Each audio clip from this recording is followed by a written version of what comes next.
Evet, ilk önce tabii senin de gazeteciler günün kutlu olsun. Fakat tabii sen sahada yıllardır gazetecilik yapan bir arkadaşımızsın.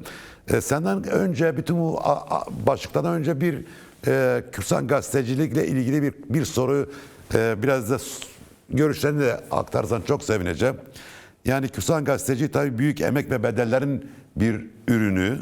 Sen bunu bizzat yaşadın, içindesin de. Oradan hareketle 22 Nisan'la ilgili birkaç cümle söylersen çok sevineceğim.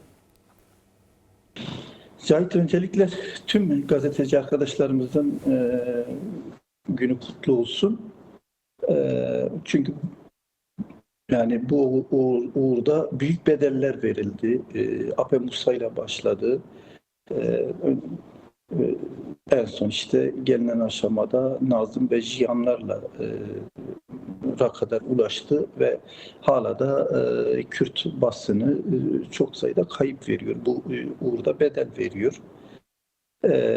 Tabii bu yani Ape Musa ile başlayan bir yolculuk değildi veya en son gelip Nazım Taş'tan Cihan onlara dayanan şey değil. Bundan sonra da bu sürecek. Öncesinde de vardı. Ta işte Miktat Bedirhan'dan başlayarak 100 yıl öncesinde başlayan bir yolculuk. Bu yolculukta önemli aşamalar aşıldı. Yani Kürtler için özellikle bir dil anlamında bir gazetenin çıkması 1898'de önemli bir aşamaydı. Büyük zahmetlerle yapıldı. Yani sürgünde ilk gazetenin çıkarılmış olması büyük bir kazanımdı Kürtler için. Kendi dillerinde, kendi şeylerinde. Fakat geldiğimiz aşamada hala bakıyoruz.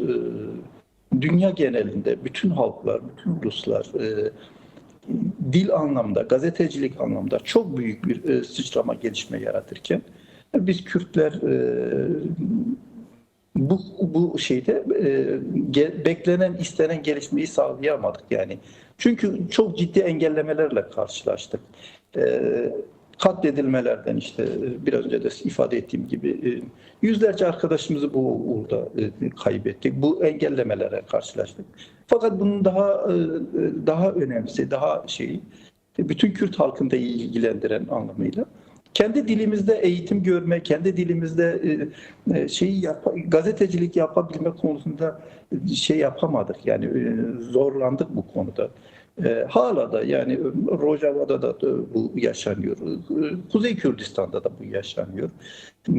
İnsanların kendi dilinde eğitim görememiş olmaları, gazetecilik yapmalarında da ciddi sıkıntılar, şeyler yaşatıyor. Şu anda da bu tür sıkıntıları yaşıyoruz. Kürtçe yazım, çizim, de tutalım konuşmaya kadar. Bu temel yani ne benim ne senin ne de Kürt halkının bir suçu veya şeyi olarak ifade edilemez. Bu sömürgeci güçlerin, egemen güçlerin Kürt halkına dayattığı asimilasyondan kaynaklı olarak böylesi bir uygulamaya mağdur kaldık.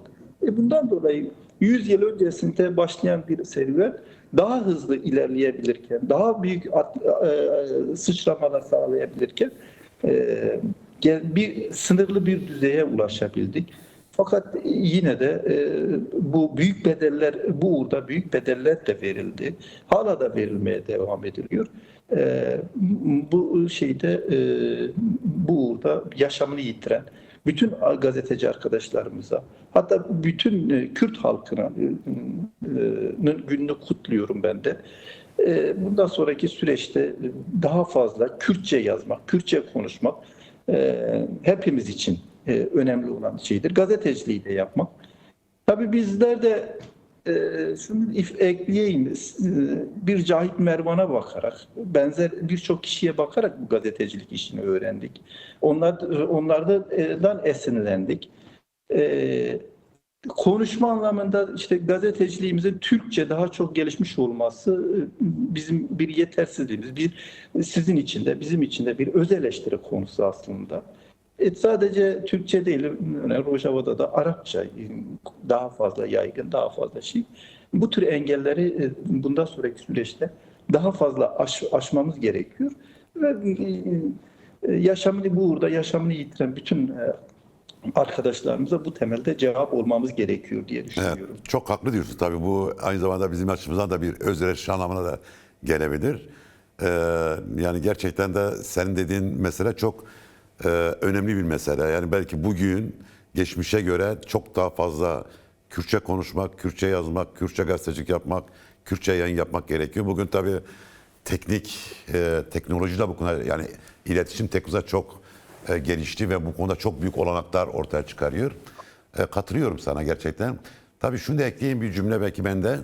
Bu büyük bedeller ve emek çok güçlü bir damar yaratıyor. Yani gelecek için de aslında büyük bir umut da veriyor bize. Çünkü bu kadar büyük emek ve bedel ödemiş bir basın geleneğinin mutlaka sen dediğin o eksikleri gidereceğini de düşünüyorum. Bu konuda tabii bir seferberlik başlatmak gerekiyor de deyip böyle bu konu toparlamış olalım. Şimdi oradan şuna gelmek istiyorum. Tabii 15 Nisan akşamında bir toplantı yapıldı. Bu toplantının fotoğrafı da paylaşıldı. Çok enteresandı. Böyle eşit şekilde oturmuş iki ekip gibi görünüyor. İki taraf gibi görünüyordu.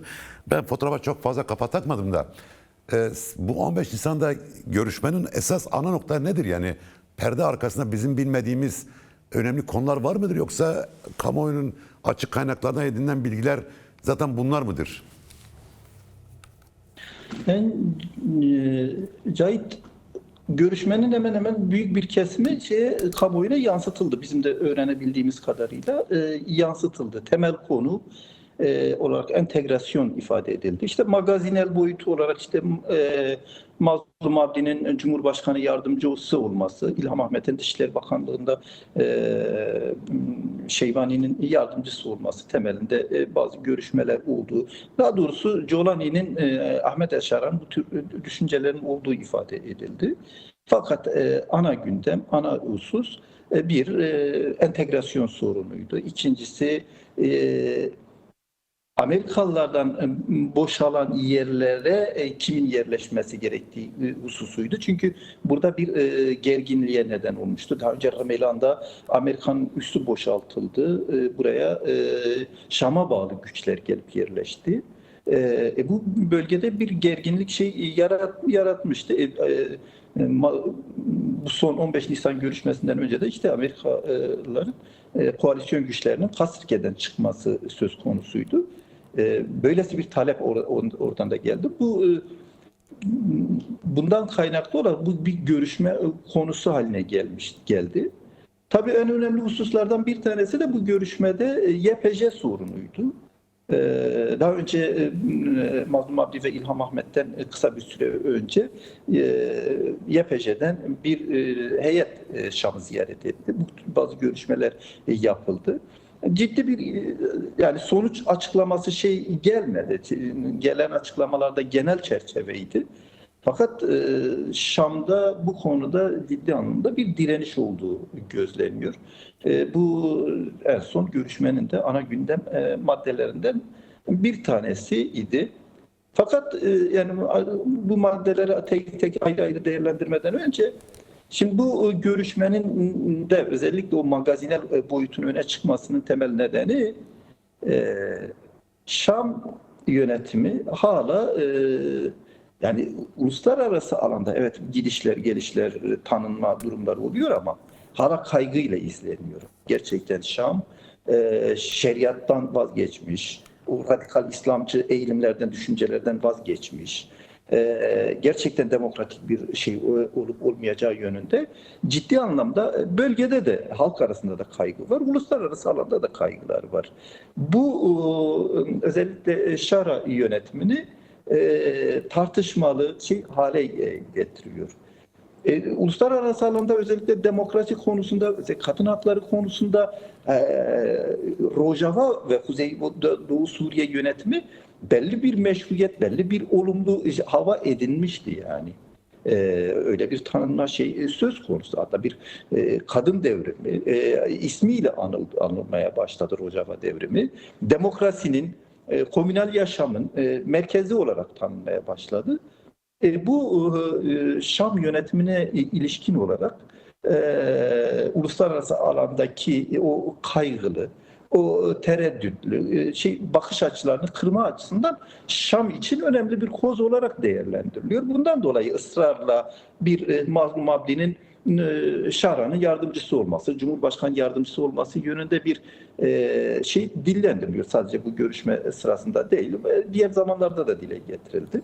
Şam, Rojava'nın bu durumunu kullanmak istiyor açıkçası. Çünkü demokratik görünme öyle bir kılıfa ihtiyacı var. Hala ciddi anlamda kaygılar var. Bu kaygıların giderilmesi gerekiyor. Böylesi bir şeyden kaynaklı olarak bu tür şeyler bu tür hususlar sık sık dillendiriliyor. Evet. Ama tabii Şam'la Rojava arasında görüş farklılıklarının olduğu kesin. Bu farklılıklar hangi noktada daha çok kümeleniyor şimdi? Yani savaş durmuş, ateşkes var, bir görüşme trafiği de var. Ama taraflar en çok hangi konuda daha çok mesele, yani yaklaşımda farklılık gösteriyor? Şimdi bu 15 Nisan görüşmesinden sonra bölgeye bazı heyetler daha sık gelmeye başladılar. Bir tanesi bir heyet Tılkoçer, Irak tarafında Rabia denilen kapının açılması için gitti. Bir heyette bölgedeki mahkemeleri devralmak, cezaevlerini devralmak, böyle adalet sistemini düzenlemek için Adalet Bakanlığı'ndan gelmişti bölgeye. Şimdi bu bir de en son Nusaybin sınır kapısının açılması için, yani Kamışlı sınır kapısının açılması için bir heyet gelecekti.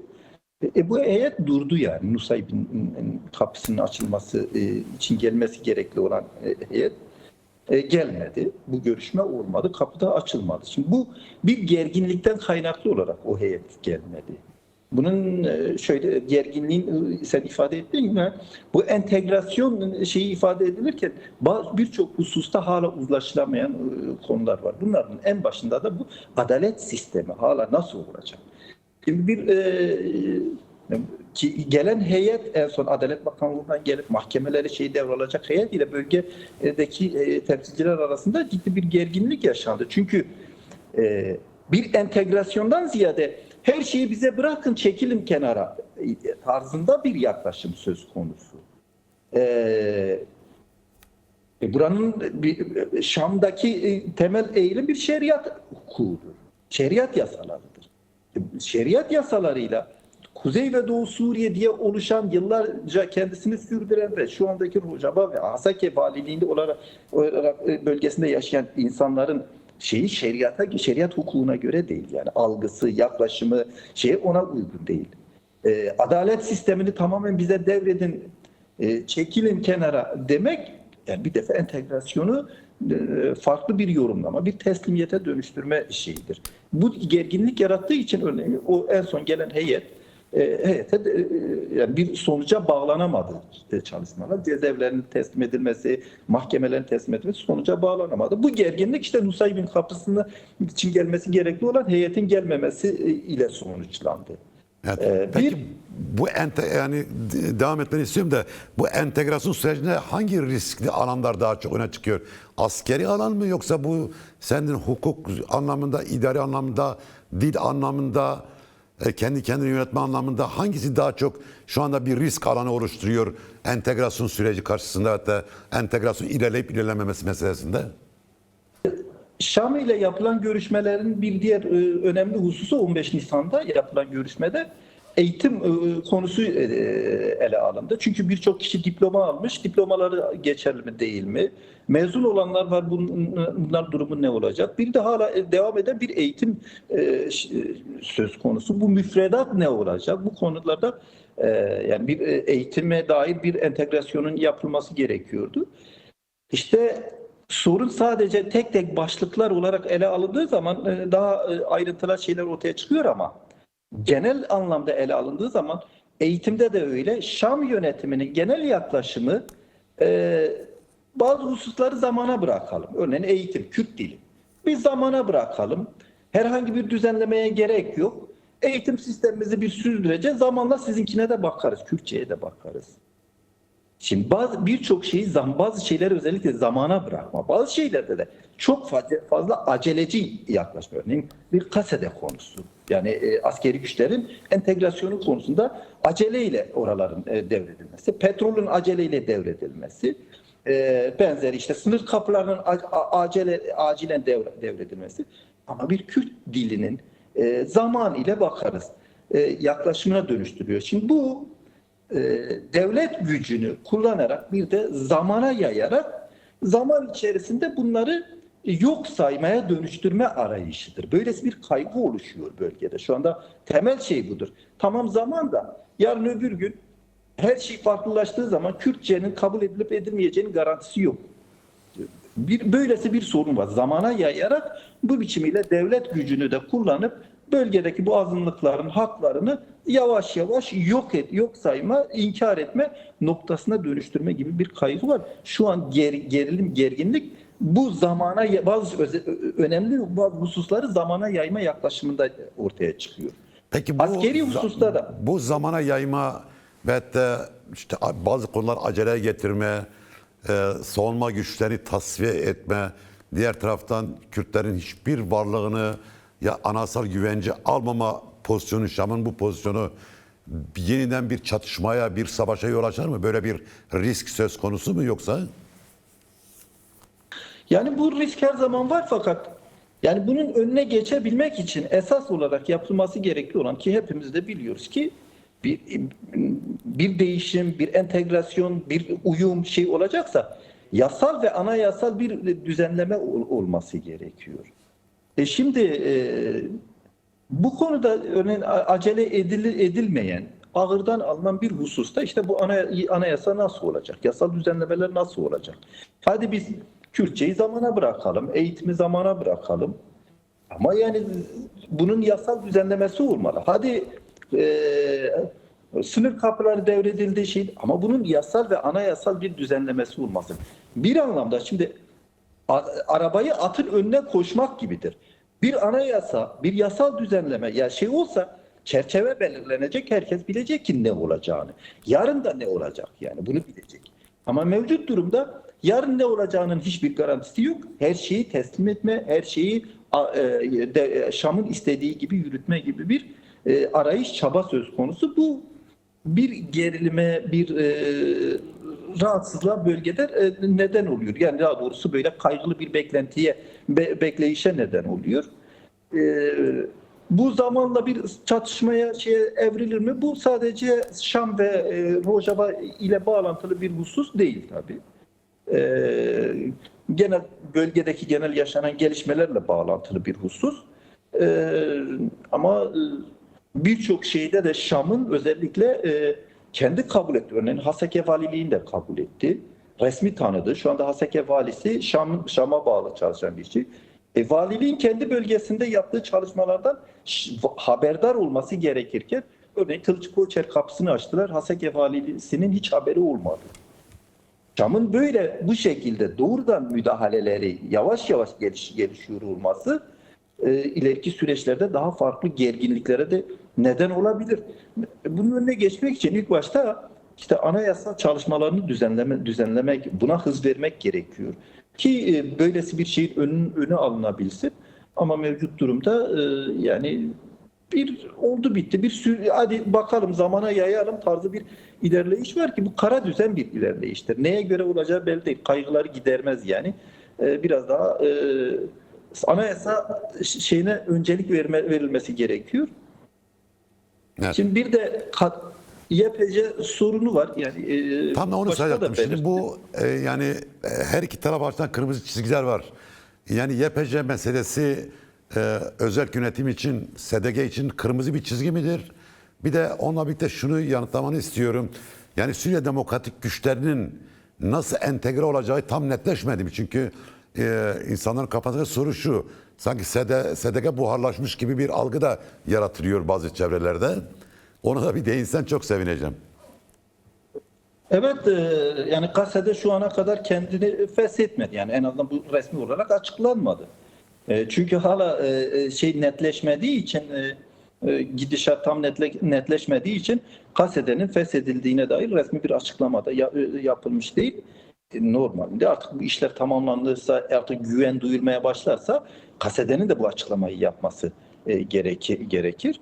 Fakat şimdi YPJ sorunu kırmızı çizgi olarak zaten geçmiş dönemde hem Mazlum Abdi ifade etmişti hem de YPJ güçleri resmi olarak ilan etti. Sorun sadece YPJ sorunu olarak ele alınırsa tamam bir askeri güçtür denilebilir. Sorun o değil yani. Rojava bir kadın devrimidir yani. Rojava'da yapılan bir kadın devrimiydi. Rojava'yı DAEŞ'e karşı o saldırılara karşı koruyan da bu devrimdi yani. Bir de bu kadın devrimi bölgede yıllarca yaşanan bu totaliter rejimler karşısında bölgenin demokratik yüzüydü yani.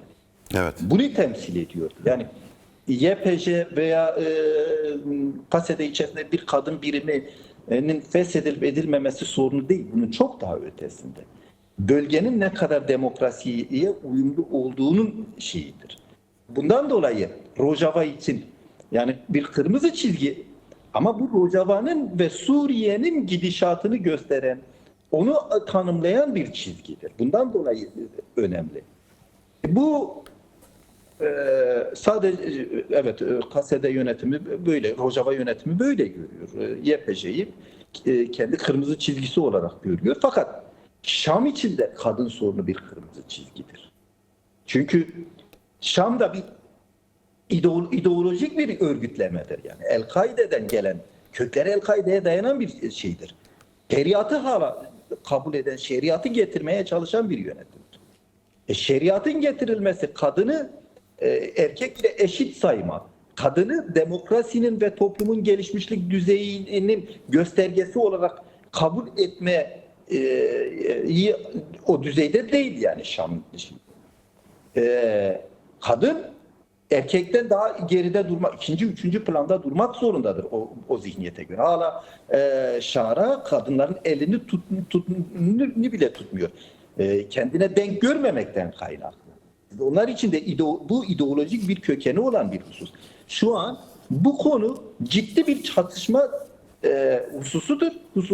konusudur.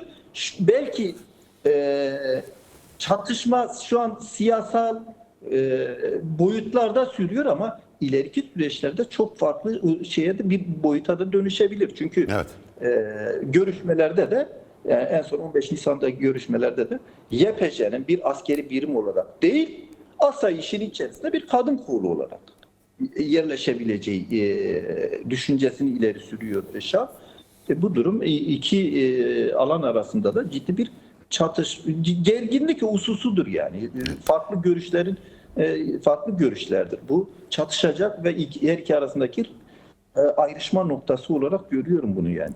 Tabii daha önce bu görüşmelerde Kürt dilinin eğitim meselesi de çok kırmızı çizgi olarak belirtilmişti.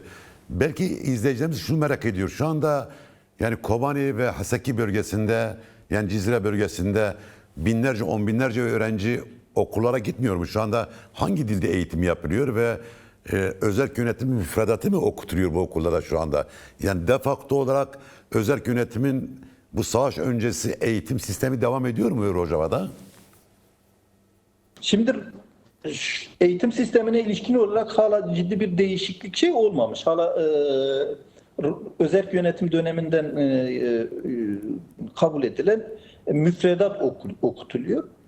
Ki zaten bir kısım okul da geçmişte de Baas rejimi daha iktidardayken Şam tarafından sürdürülüyordu. Arapça eğitim görüyorlardı. İki Arap bölgelerinde de yine Arapça eğitim görülüyordu. Yani o müfredat olduğu gibi hala duruyor. Özellikle Hasake vilayeti çerçevesinde. Yani bu Rakka, diğer bölgelerde de müfredat değiştirildi yani. Kürtçe okutuluyor ama sorun şu an okutulup okutulmamasından değil. Çünkü hala bir belirsizlik var yani. Hala Şam yönetimi ki mevcut müfredatı kabul etmiyor ama yerine yeni bir müfredat konulmamış ve mevcut Rojava yönetimi hala ikna edilmemiş, görüşmeler tamamlanmamış. Bir. İkincisi buna uygun müfredatın dışında bir de buna göre örgütlendirilmiş bir öğretmen ağı oluşmak. Çünkü yani 2012'den başlayarak yaklaşık 14 yıldır bir Kürt öğretmen oluştu yani. Kürt eğitimci oluştu. Bunu yerini dolduracak, Arapça eğitim verecek, o müfredata göre yeni bir eğitim ordusu oluşturacak daha yok yani ortada. Bundan dolayı daha çok mevcut durumu kabul eder, sürdürür, zamana yayar ki zamanla bunun hazırlığı hem müfredatın hem de eğitimcilerin hazırlanması konusunda bir hazırlık yapmayı amaçlıyorlar. Şimdi belirsizlik Kobane ve Afrin için özellikle daha fazla sürüyor yani. Bu oldu bittiği bir Kobane'ye de uygulamak istiyorlar. Afrin'de zaten Kürtçe kabul edilmiyor ki Afrin daha YPG'nin denetimindeyken yani çok sayıda öğretmen vardı. Bu öğretmen eğitim sistemini Şahba'da da sürdürdüler. Ki bunların büyük bir kesimi şu an Cizre bölgesinde ama orada Kürtçe eğitim olmayacağı yönünde şu anda görüşler var. Arapça olacak ve Şam'ın müfredatı uygulanacak. Bundan dolayı bu kişilerin, bu öğretmenlerin çoğu işsiz bölgede bekliyorlar. Hala nasıl bir entegrasyon olacağı konusunda, bunlar nasıl değerlendirileceği konusunda bir netlik yok. Fakat özellikle Afrin için daha çok olmayacağı yönünde bir görüş var.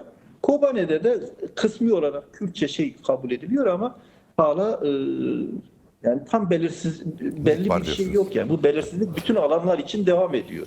Peki şu anda Türk devletinin Şam üzerindeki etkisi ne kadardır? Yani bu etki daha mı güçlendi 29 Ocak sonrası yoksa? Yani Türkiye ile Şam arasında uzun süredir devam eden bir ilişki söz konusu.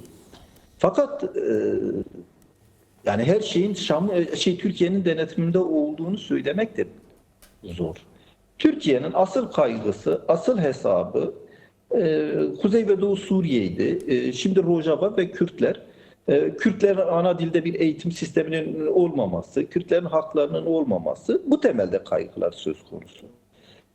Şam'a dayatılan temel husus da bu. Yani Kürtçenin eğitim dili olmaması konusundaki en büyük dayatma Türkiye tarafından geliyor. Yoksa Şam'ın bu konuda ciddi bir şeyi yok yani. Siyaseti keskin, net, karşıt bir siyaset yok. Çünkü ümmetçi anlayış zaten herkes kendi dilini konuşabilir. Bunu kabul ediyor yani. Evet. Şam için de bu çok büyük bir sorun değil ki kendileri de buraya gelirken birçoğu Kürttür, Kürtçe konuşuyorlar bölgede. Bu konuda ciddi bir tutuculuk söz konusu değil. Dayatma daha çok Türkiye'den geliyor. Çünkü genel bir şeydir. Buradaki kazanım Türkiye'yi de etkileyecek. Bu böylesi bir kaygıdan dolayı oluyor. Bu yönde Türkiye'nin ciddi anlamda bir etkisi söz konusu. Özellikle de Rojava'ya ilişkin olarak.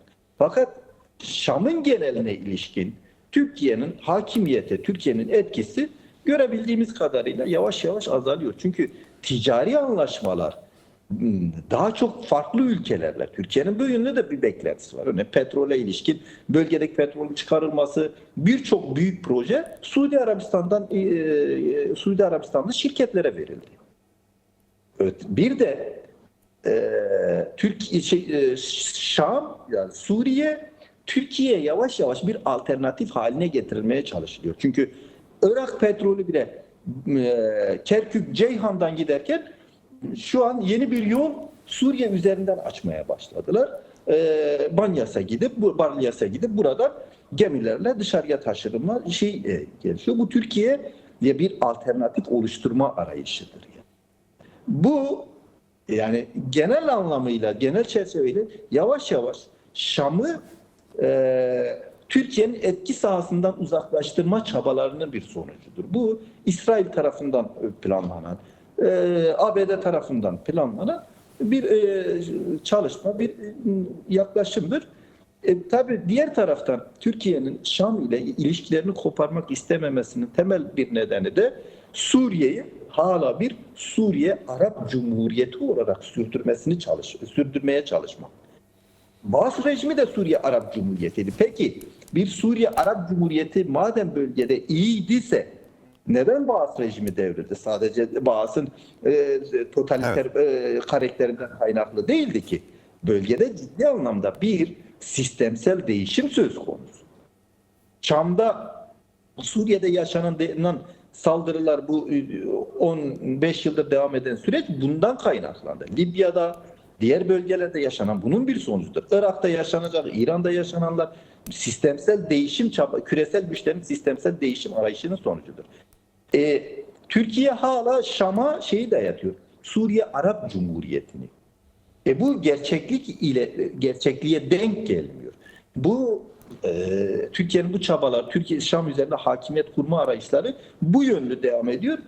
Bu özellikle ABD, İsrail gibi bu sistemsel değişimin yapmaya arayışı içerisinde olan güçleri rahatsız eden bir durum. Bu da işte sık sık Jolani'nin, Ahmet El-Şara'nın Washington'a gitmesi, sık sık işte farklı Avrupa'ya gitmesi, farklı ziyaretler yapması gibi daha farklı yerlere çekilmeye çalışılmasıyla çekilerek Türkiye'nin kontrol altından çıkarılmaya çalışılıyor. O etki sahası kırılmaya çalışılıyor uluslararası güçler tarafından da. Peki Nihat, şunu da çok merak ediyoruz, yani büyük ihtimalle ben de, yani izleyiciler de merak ediyor, ben de merak ediyorum.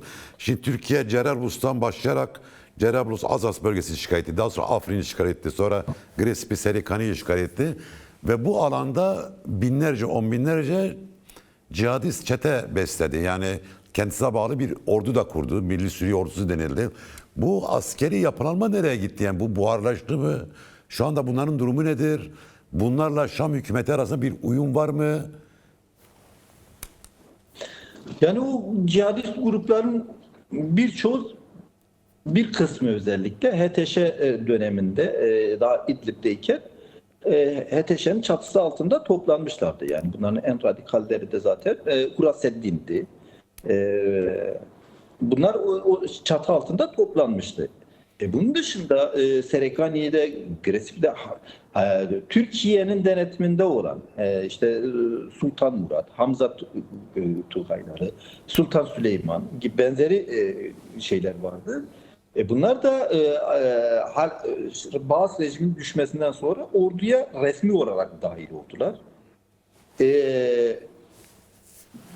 Yabancı güçler var. Özellikle Rusya'nın çok rahatsız olduğu, işte Çeçenistan'dan, farklı yerlerden gelen Uygurlar var, Türkmenistan'dan gelenler var. Bunlar hala bölgede de kendi varlıklarını sürdürüyor yani. Orduya entegrasyonları da resmi, bizim anladığımız tarzdaki bir ordu yapılanması değil. Herkes kendi özgün yapısını koruyor yani. Şimdi Hamzat güçleri işte 60. tümen, bilmiyorum öbürü kaçı 70. tümen şeklinde sadece ordu ismi almış yani. Bu şekilde orduya entegre edilmiş. Bu şekilde isim değiştirmiş. Bütün güçler kendi varlıklarını koruyor. Şam'ın şu andaki ordu olarak hala kendi varlığını korumasında engel olan hususlardan bir tanesi de bu işte. Ordu gerçek anlamda bir ordu olamamış. Yani hala parçalı, hala bir koalisyon tarzında örgütlendirilmiş bir ordu işte. Alevilere yönelik saldırı buna bağlandı zaten. Resmi olarak dediler biz Şam olarak kabul etmiyoruz. İşte Hamzat güçleriyle diğer güçleri suçladılar. Britanya'da onları bu konuda yargıladı ve suçladı. İngiltere bile aynı şeyi yaptı. O çünkü ordu bir bütün, yekpare değil. Şu anda kasede içinde deniliyor işte bir tümen olarak kalınacak. Diğer güçler de öyle. Ama işte en tehlikeli, en önemli husus DAEŞ'in varlığıydı. DAEŞ yıllardır ifade edildiği gibi Bahoz'da evet DAEŞ resmi olarak yok edildi ama oradan çıkan veya farklı güçlerin İdlib'de varlıklarını biliyorduk ki Halep düştüğü zaman Halep'teydiler. En son saldırılarda da varlardı. Yani Rojava'ya yönelik saldırılarda da varlardı. Dürzi bölgesine yönelik saldırılarda da vardı. Şu an bile Rakka'da DAEŞ kendi hilafetini ilan etmiş. Rakka'nın birkaç Kerama gibi birkaç tane ilçesinde kendi hilafetini ilan etmiş durumda. Yani bu varlığı ortadan kalkmış değil. Sadece kılıf değiştirdi, Peki biçim değiştirdi. bu şu anlama mı geliyor? Yani Suriye'de önümüzdeki dönemde daha fazla iş karışıklık göreceğiz anlamına mı geliyor? Yani DAEŞ'in bu aktivitesi, Türkiye bağlı cihadist grupların özerk yapılarını koruması, başka işte diğer yabancı grupların Suriye sahasında olması, Uygarların, Çeçenlerin olması, bu koalisyon içerisinde daha farklı çelişki ve çatışmayı göreceğimiz anlamına mı geliyor? Yani o koalisyon kendi içinde ciddi bir risk barındırıyor bu durum. Fakat Jolani'ye verilen temel görev zaten bu şeyleri nedir? Yabancı güçleri tutalım. Bu radikal unsurlar, Huraseddin gibi bunların entegrasyonudur. İşte entegrasyon bir anlamda onlar için de sürdürülüyor. Bunları daha kabul edilebilir, daha makul, daha fazla sistem içileşir duruma getirmektir. Şu an Jolani'nin yani onlara yönelik sürdürmüş olduğu temel yaklaşım daha fazla nasıl sistem içileştirilebilir, daha fazla ılımlı hale getirebilme çabasıdır. Ki verilen görev esas şey budur. Bu konuda bazı önemli bir ilerleme de sağladıklarını söyleyebiliriz yani. Evet, bazı olaylar yaşanıyor işte. Kerama'da hilafet ilan ettiler. Rakka'nın birkaç şeyinde. İşte Amerikan konvoyuna saldırılar oldu ki DAEŞ yaptı, şey yaptı. Bu tür olaylar yaşansa da Jolani'nin temel görevi bunları daha fazla entegre etmek, daha fazla ılımlı hale getirip kabul edilebilir bir duruma getirmektir. Böylesi bir çatışmanın önüne geçmektir. Ki Jolani'nin arayışı da biraz daha bu yönde denilebilir. Yani çatışma o yönde şahsen beklemiyorum. Yani gerginlikler olacak. Ama esas çatışma Dünya Savaşı ile birlikte özellikle Lübnan, Tam da bunu Irak'ta soracaktım. Yani bu çatışmalar İran'daki savaş, Lübnan'daki süren savaş, yani kah yükselen kah biraz düşen Lübnan meselesi, İsrail'in Suriye'nin politikası Suriye'yi nasıl etkiliyor? Yani İran savaşı tamam bir ara verildi ama bitmiş saymıyor kimse. Yani ateşkes olsa bile kimse bu savaşın bittiğini düşünmüyor. Bu savaşın savaş dışı yöntemlerle de devam edeceğini söylüyorlar. Yani savaş dışı yöntemlerle de savaşa devam edeceklerini söylüyorlar. Hatta sıcak savaş tekrar başlayabilir diye görüş var. Ama Lübnan'da da bir savaş var. Bu genel olarak bu bölgedeki bu kaos Suriye'yi nasıl etkiliyor? Şimdi Lübnan geçmişte Baas rejiminin denetimindeydi. Yani neredeyse bir vilayeti gibiydi Evet. Suriye'nin. Fakat işte Baas rejiminin İran ile ilişkileri iyiydi yani. Öyle bir sorunları yoktu. Orada Hizbullah'ın olması tam tersine kendisi için bir arka kapıydı yani bir güçtü, bir sınır muhafaza birlikleri gibi bir rol oynattırıyordu. Hem Lübnan'a hem de Hizbullah'a daha çok. Ama şey için öyle değil yani bu HTŞ veya bu mevcut yeni yönetim için böylesi bir durum yok. Ciddi anlamda bir radikal Sünni İslamcılıkla radikal Şii İslamcılığının karşı karşıya olduğu bir pozisyon ortaya çıktı. Lübnan ve Şam arasında, Suriye arasında. Suriye Hizbullah ister İsrail eliyle olsun, ister kimin eliyle olursa olsun orada çıkarılmasını daha çok tasvip ediyor. Çünkü bu radikal İslamcı Selefi düşüncede Şiilik dinden sapmadır yani. Evet. Ama bir Yahudilik kabul edilebilir gibi görüyorlar. Daha fazla düşman olarak görüyorlar. Mevcut çatışmayı, mevcut gidişattan İsrail ve Hizbullah arasındaki çatışmadan Şam yönetimi memnun aslında. Kendi çıkarlarına göre. Hatta yani kulis bilgileri mi diyelim ortada olan gezen bilgilerde Şam'ın işte gidip Hizbullah'a karşı biz karadan savaşalım tarzında taleplerde bulunduğu bile söyleniyor. Çok gerçekçi olmayabilir ama mevcut durum onların çıkarına böylesi bir şeyden yaralanıyor. Ama benzer şekilde bu duyguyla, bu şeyle Şam'ı Irak'a karşı kullanma, daha doğrusu bu radikal Sünni İslamcılığını Irak'taki Heşti Şabi'ye karşı kullanma arayışları söz konusu. Bu durum ileriki süreçlerde önüne çıkabilir. Çünkü iktidara getiren güçler onu farklı güçlere karşı savaşmak zorunda da bırakabilirler. Böylesi bir durum ortaya çıkabilir. Şimdi mevcut savaşın bölgeye yönelik etkileri bir de ekonomik boyutuyla ciddi anlamda bölgeyi etkiliyor. Dünyanın genelini etkiliyor ama Evet. Suriye'de de bu daha çok hissediliyor. Çünkü Irak'tan geliş gidişler veya farklı yerlerden ticaret yapma imkanları çok sınırlı, daha da azaldı. Fiyatlar çok fazla yükselmeye başladı. Bölgenin alım gücü de düşük olduğu için fiyatların hızla yükselmesi yaşamı olumsuz anlamda ciddi etkilemeye başladı. Ekonomik olarak da böylesi bir olumsuz etkisinin olduğunu söyleyebiliriz ama işte biraz önce de ifade ettiğim gibi petrol hattının yavaş yavaş Suriye'ye kaymış olması bir kapı olarak da görülebilir. Çünkü yeni bir gelir kapısı da oluşuyor denilebilir bu Kerkük'te Balyas arasında oluşturulan hat. Evet. Çok teşekkürler Nihat. Nihat Kaya programa katıldın. Görüşmeyi paylaştın. Çok sağ ol. Çok var ol sana ve Ben arkadaşlara. teşekkür ederim. Kolay gelsin. gelsin. Sağ olun.